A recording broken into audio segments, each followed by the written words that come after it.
I have found the perfect subreddit to read. I've tried this 2 times already. It's the perfect subreddit because I don't ever have any sleep. So it's perfect. If I just read something from here, it'll make sense. Secondary mods to show you. Yeah, we'll go with this one. First one on the thing I saw. Okay. Close your eyes and just kind of close your eyes and just kind of imagine like what I'm talking about. Okay. Last night, I dreamed of my brother Stephen, and I woke up crying. I wish I could tell you about Stephen, really tell you about him. I know I can't, but I'm going to try anyway.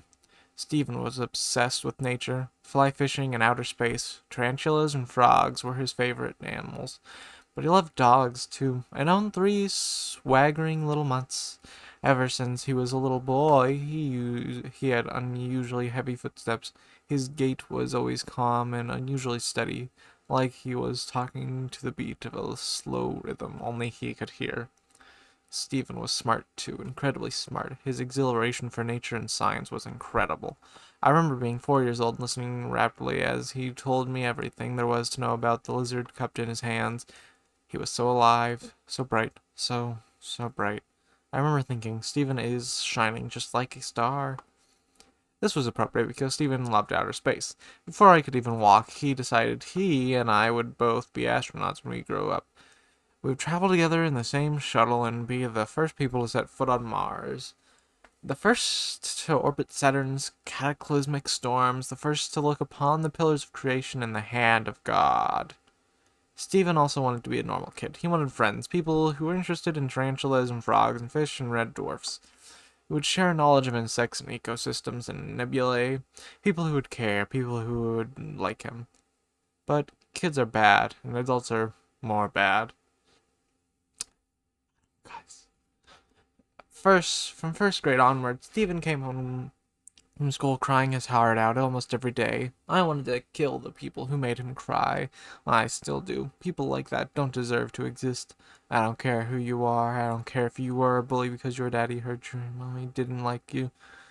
I don't care if you were sad or suffering or if you only lashed out because you didn't know how to come to terms with yourself. People like you have no right to hurt people like him. The world would be better off without you. If I could undo you, if I could unexist you, I would. It's months. Maybe I should read over these. Jesus. This is like forever. Jesus. I don't want to read. Jesus. This is like 4 chapters. I'm not sorry. I'm not reading this. We'll go to a different thing. Nope. In the rain. No. See, I don't want it to be too long.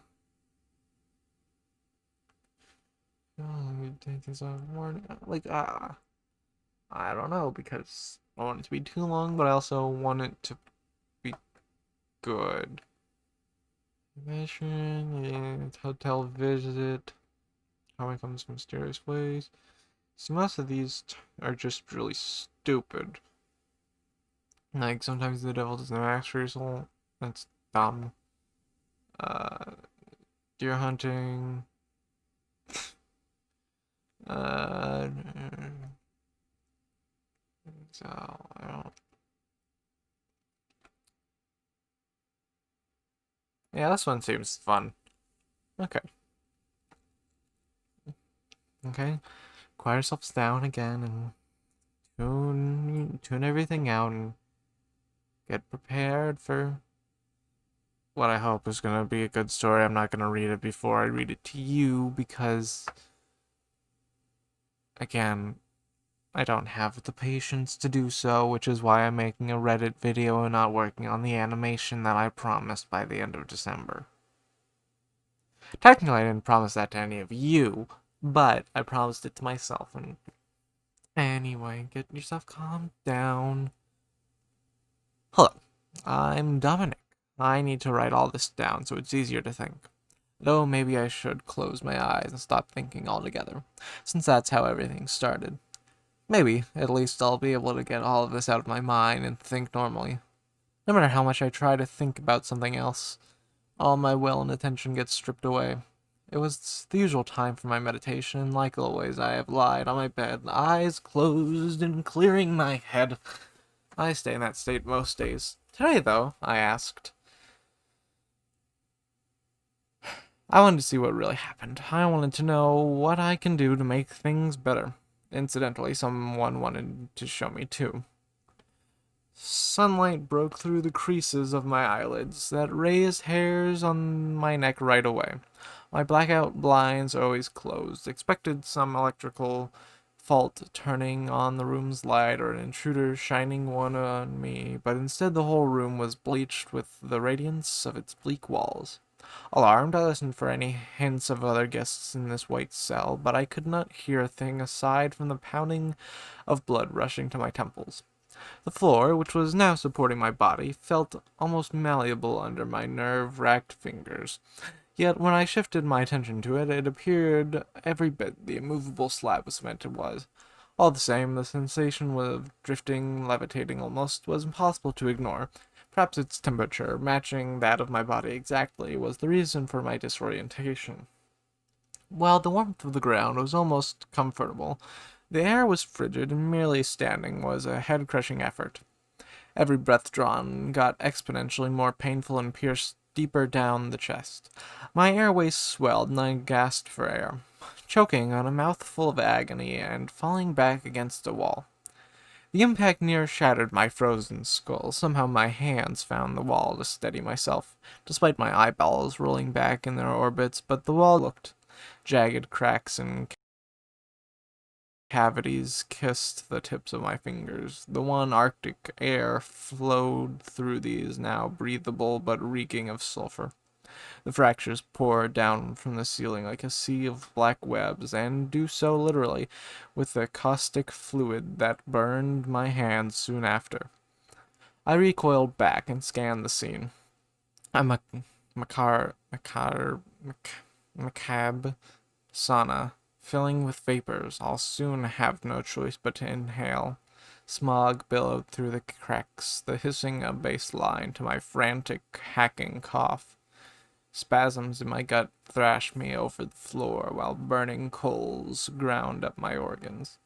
With a few agonizing contractions, the turmoil in my gut has left me impaled between my knees, a pool of black fleshy lumps floating in mucus, hazy in the swirling strands of noxious air. I stumbled to the nearest corner, dragging my body through the blood, which was now soft, flaky ash. The whole room was breaking down into an ashy storm, chunks of the ceiling thundering down into a soft fall, turning from stone to gray styrofoam, and bursting into dusty fragments that soon filled my vision completely, snuffing out all the light. The smell of smoke was still there when I awoke, but this time it came from a small fire someone lit underneath a barrel by my side. A filthy figure behind it shifted in its hood before greeting me in the raspy voice of an ancient smoker. He seemed very optimistic, something he made clear by excessively making light of my situation. Turns out he lived in this ruined shell of a building for as long as he remembered, and I wasn't the first visitor who arrived there in such fashion. With my nerves somewhat at ease, I studied my surroundings a bit better. This building seemed ancient, mostly built out of smooth, natural rocks and mortar, so washed out it's a miracle it hasn't completely tumbled down. There's no roof. The old man explained it never rains here, so he never put one up. Whilst I have no reason to doubt him there, I wish he put one up to hide the bizarre skyline. Strings of red, blue, orange, and green erratically danced between the oversized stars, as if a blind man were tasked to paint the celestial bodies. The old man didn't give me a name and didn't want to hear mine, though he did attempt to give me a bowl of soup he was cooking in that foul barrel. Previous events were still fresh in my mind, so I passed up on the offer. His stifled laugh showed me he knew exactly why. According to him, everyone there has a role to play, and names just distract you from that.